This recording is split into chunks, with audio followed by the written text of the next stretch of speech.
How to cook puto cake with calorie count. Bale, ito yung mga ingredients na kailangan natin. Una, ilagay ang cake flour at baking powder at isunod ang salt at tubig. Tapos ihalo na rin natin yung evap at vanilla extract. Ito naman yung pagkakamali ko, hindi dapat lalagyan ng sugar. Huwag niyo yung gagayahin ha. Tapos halu-haluin niyo na.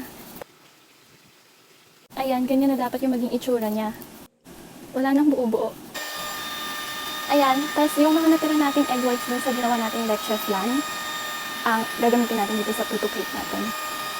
Dapat talaga dito ilalagay yung sugar, paunti-unti, from low speed to high speed. Pero dahil beginner tayo, ayan, mali-mali pa yung ginawa ko.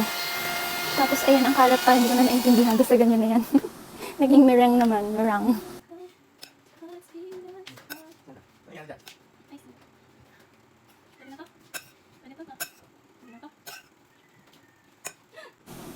After nun, dahan-dahang i-add yung ating merengue dun sa ating cake butter na ginawa.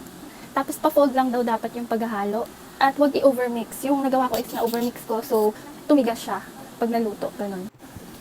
Tapos yung panghalo ko pala dito, hindi yan yung panghalo dapat. Yung kasama dapat yun yung egg, yung hand mixer.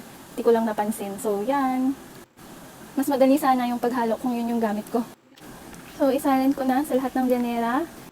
Dapat nga pala, lagyan nyo muna ng parchment paper sa ilalim ng llanera bago nyo salinan ng mixture para hindi siya dumikit. Yan, isa pa sa pagkakamali ko yan, nakalimutan ko.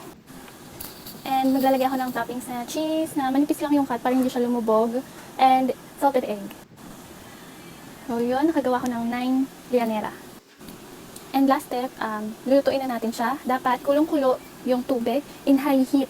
Tapos cook for, or steam for 17 minutes. Okay, after 17 minutes, yan, tutusukin ng toothpick. Dapat wala nang didikit dyan. Yan, nakagawa naman tayo ng puto cake kahit maraming pagkakamali.